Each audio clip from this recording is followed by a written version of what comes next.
Okay. So I'll just say again that this is a conversation started last year, and I encourage the conversation to keep going.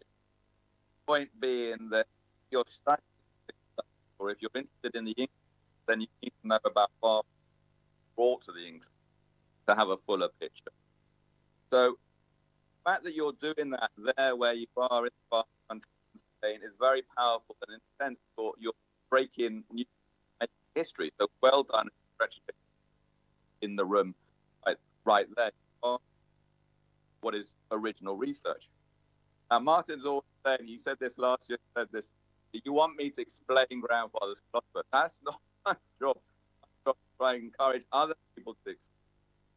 So if there are academics in that room, maybe they should look at this instead of but in the meantime, all you've got is me, unfortunately. I apologize for that. So the question is much more of an of getting ideas passed around. So I'm happy to have questions. But just to get things going, I'd written out that there might be 3 questions that I might have a go at answering.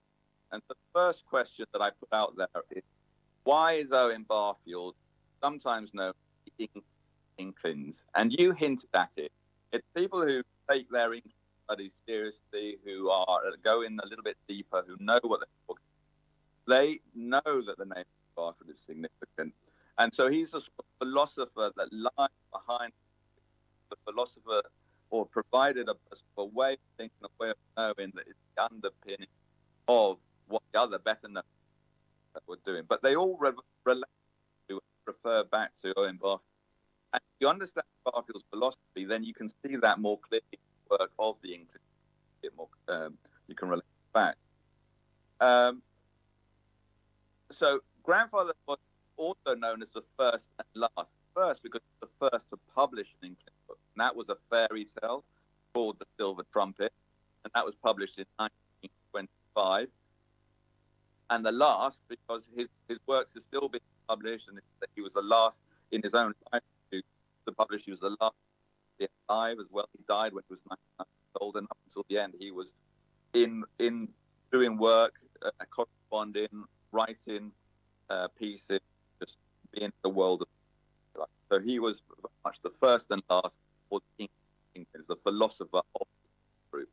And both Tolkien and Lewis have said things about it. You have to understand what they're saying so that you really relate that back to Barfield, understand in their work.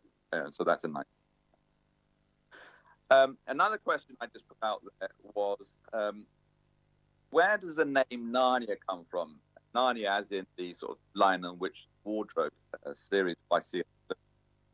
Now, that series, that book, The Lion and the Witch Wardrobe, which is the first of the series, was written for my aunt, Lucy Barfield. It was also dedicated to her with a very nice dedication. And C.S. Lewis, her godfather, was very keen on doing something for her. And so he thought, what can I do? I'll write a list. I'll write a book, a storytell for Lucy. So he does that for Lucy. And starting that off, he thinks, well, I've got the name Lucy, book for Lucy. Where do I go?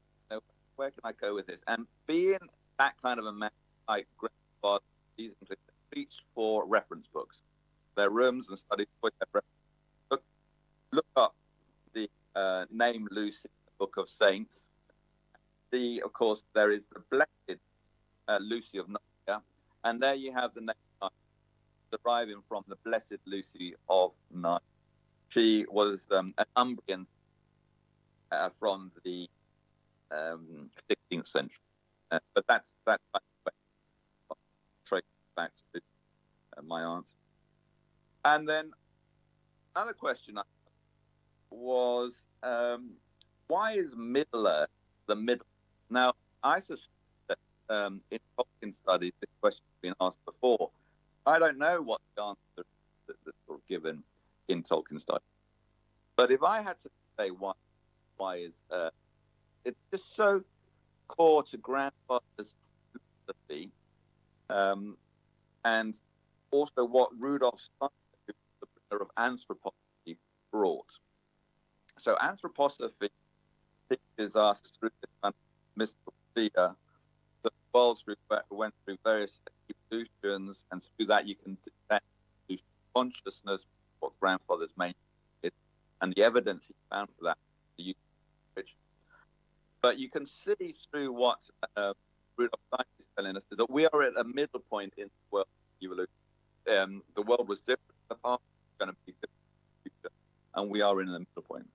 Now, grandfather took that and he used the word the third. Grandfather's theme polarity, where there are two opposites, and wherever there's two opposites, there's that one.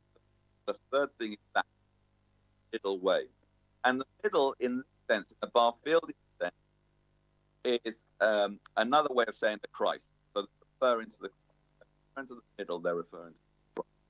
So in terms of Barfieldian, the middle refers to where. And so Tolkien, having taken on this on board from grandfather, and remember that Tolkien met grandfather in 1926, introduced to him by C.S. Lewis in Oxford, and they went on long walks together.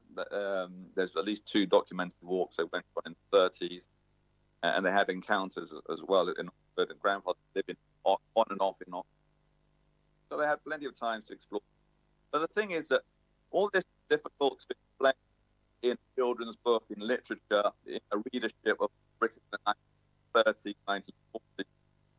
So neither Tolkien or Lewis could quite use direct as them like that. They kind of researched this fictional fact based on what anthroposophy brought them. Now, this is a theme that is very much underscored and really encourage people to look at. Such an exciting thing. Tolkien studies, but there have been 2, as far as I know, published on this. One was published this Tolkien's Hidden Pictures, which I'll hold up here. Tolkien's Hidden Pictures, published by a Canadian. And a couple of years ago, there was another book published, which is called Tolkien, Barfield, and the Cosmic Christ. At the center of it, it's about understanding Christ for the picture of human.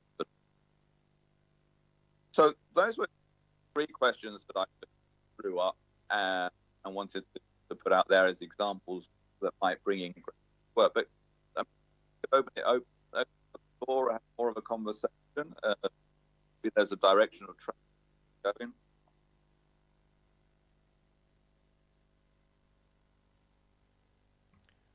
So Owen, the connection is not all that good. It's your communication has been a little bit interrupted, and it's difficult sometimes to hear what you are saying because of the microphone, I gather.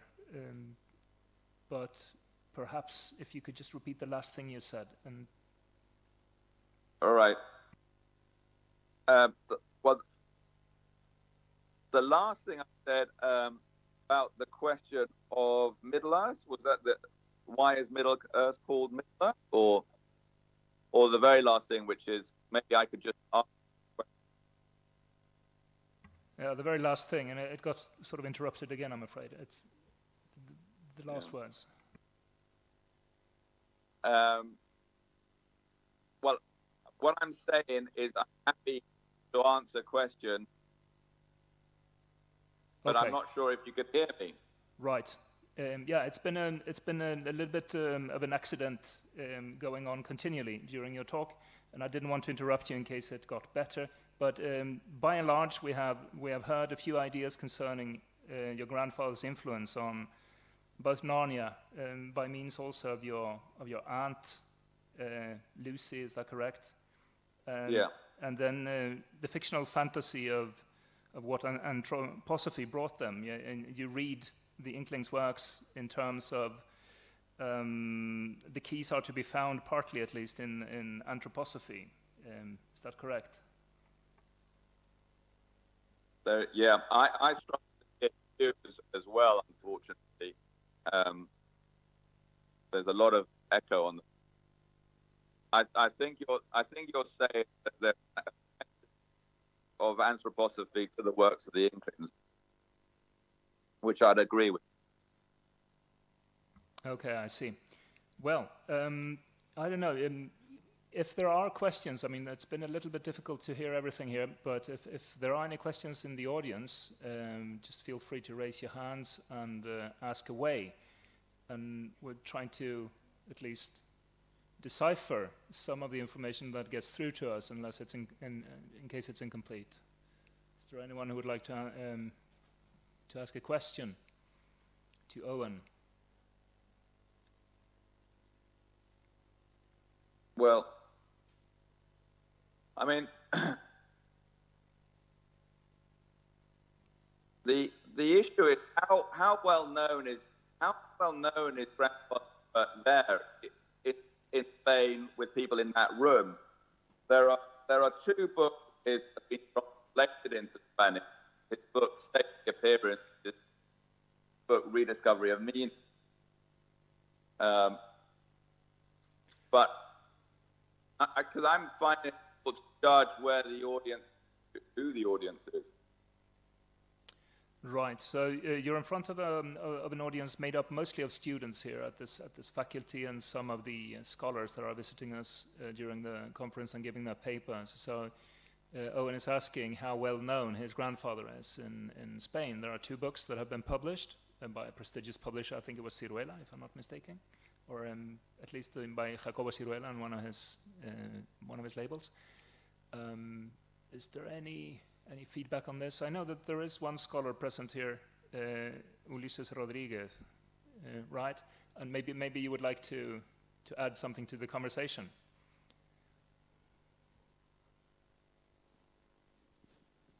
Hello. Hello. Okay. Hello, Owen. Can you hear me? I can, Ulysses. Okay. Good to see you. Yes. So I was preparing a talk that I gave this morning, as I think I mentioned to you on Barfield. So we talked about myth and how Barfield understood myth. And as I was preparing the talk, I had a question that came to my mind, which is, we usually say that Barfield maintained his views more or less consistently throughout his life, because he didn't change his position in rather dramatic ways like C.S. Lewis, for example. But I was noticing the very vast array of influences that Barfield had. So he begins as a philologist in Oxford, so he's reading classics, he's studying the classics, but then he's very interested in anthropology as well. He's reading anthropologists, and then he gets into anthroposophy as well. And I was just curious about what's the timeline, more or less in very general terms, the timeline of these different influences that Barfield had in his life, because there's a very clear influence from anthropology at some point in his career. Then he also comes across Rudolf Steiner's works and the idea of the whole anthroposophical movement. And he's also doing philology, but he's also interested in philosophy. So I don't know if you could give us like a very general timeline of the different major influences in your grandfather's intellectual life. Yeah. Okay. Thanks for the question. And well done for giving your paper this morning. I was very pleased to see your name on the program. It's very impressive. Well done. So to answer your question, grandfather's book, Poetic Diction, was his master's thesis.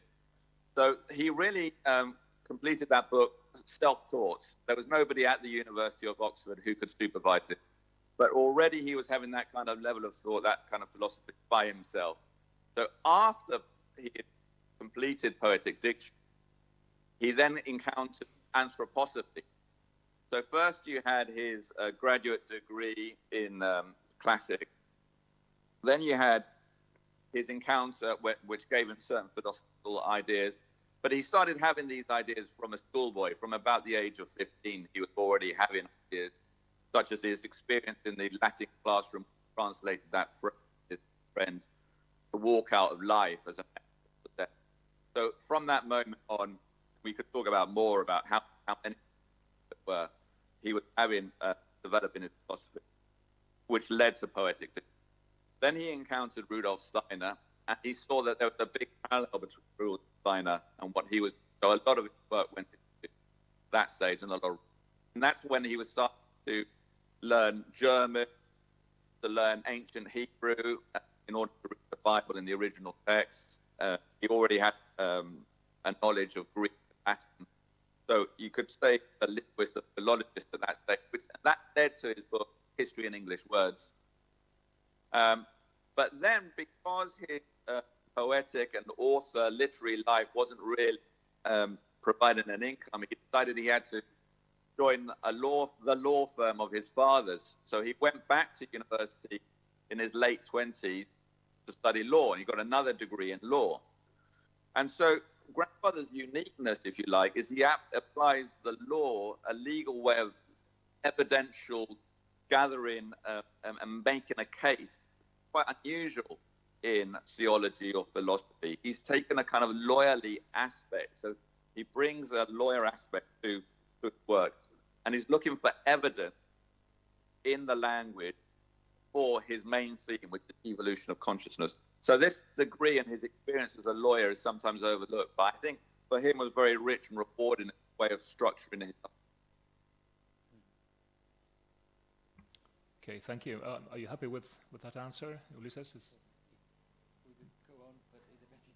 Right, exactly, because I think we have recovered a better connection, a better microphone. So we've been able to hear you a lot more clearly in your last intervention here, Owen. So I'm sure that there are other questions now that we're able to hear you more clearly.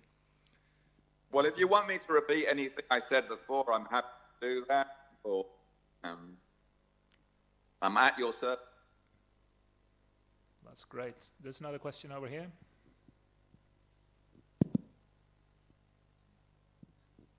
Hello, how do you do? Sorry for my voice. I was wondering if you could repeat maybe what you said about why Middle Earth is called Middle Earth.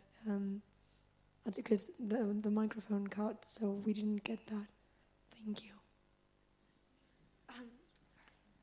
Yeah, I didn't hear the question. The question is, the question here now is whether or not the microphones in this room are problematic. No, she was asking if you could repeat what you said about the inspirations for Middle Earth, the name or the concept, and how that was related to your grandfather's thinking. Yeah. Okay, fine. So I started by saying I don't know how common a question that is, but I assume somebody has already asked it in the past. But my way of understanding it is that the middle is a term which comes very much from philosophy, and grandfather's understanding philosophy. And grandfather would have explained this to his friends, to the encounters that they had.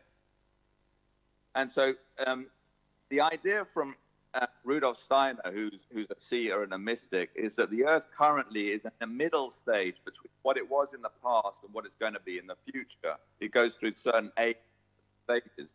So we're in the 5th post-Atlantean stage right now, for example. So he very much describes where we are, past Earth, future Earth. Now, grandfather would have taken this on, would have explained it, but it's a bit much for Tolkien to explain the whole picture. So he kind of reduces down what he's getting from grandfather in a simple way, and a simple word is middle. But also is a word that's very loaded in terms of Barfieldian philosophy. But Barfield works at polarity. It's a key concept in Barfieldian philosophy, as it was Coleridge. Coleridge, polarity was a very important theme. And when you have polarity, you have two opposites. But together, they create a third thing. And that third thing is the middle thing that's created between the two opposites. And that middle thing, our understanding is that's where you find the Christ. So when we're saying the word middle, we're often referring to Christ. The Christ field is the middle. Okay, so I think that became a little clearer. Yeah, the sources for this for the word and for the concept of Middle Earth, Earth being halfway through its own evolution somehow, and the idea of polarity and the idea of dualism being resolved somehow by being in the middle of two opposite extremes and which is the case in our own world and our own reality as it is according to these theories of Rudolf Steiner and filtrated through Owen Barfield, presumably to Tolkien then, during their walks and so on, because Owen Barfield, C.S. Lewis and Tolkien, they famously went on long walks through the English countryside in southwestern England, and they would have all sorts of conversations and discussions during those days that they were out hiking. This, for me at least, and if I may just ask you a little bit, what can you tell us about those hiking trips that they undertook, the three of them, C.S. Lewis, Tolkien and Owen Barfield, and how important were they for sharing their ideas quite beyond the rooms of C.S. Lewis at Magdalen College, in a different context, in the walking context, and being in touch with nature, perhaps? I don't know, could you expand on this a little bit, maybe? Yeah, sure. So this, it's an exercise they call walking and talking, walking and talking. And the key participants were three people. It was grandfather, C.S. Lewis, and grandfather's best friend, Cecil Harwood. So Cecil Harwood was grandfather's best friend, number one, his first friend. C.S. Lewis was his second friend. Used Lewis' first one. So this trio is a very important trio. Cecil Harwood and grandfather were the literary executives of Lewis. So no understanding of Lewis and Lewis's world is complete without understanding two friends, Cecil Harwood and Owen together. Anyway, this group, they met about 4 times a year to go for an annual walk from their university days. They started at university, they met first year. But they started this from the days, and they walked all the way up until the Second World War started, when it was not possible to travel around the country because of restrictions, so in late 30s. So that's almost 20 years of walking, around about 4 times a year, but one important long walk at Easter. So they took Easter break to do a long walk. And quite often they had people invited to their group. So Warney would walk with them. Tolkien would have been another invitee. So there are people who came into this group and left this group, but the core was 3 people. And there was a 4th person in the core, and he was the person who, he was called Field, Walter Field. But he was the logistic man. He's the man that drove the car, booked the hotel, stuff like these things, somebody practical who does it. And so each person in this group of 4, Waterfield being the 4th person, had a kind of role, if you. And the dynamics of that group of 3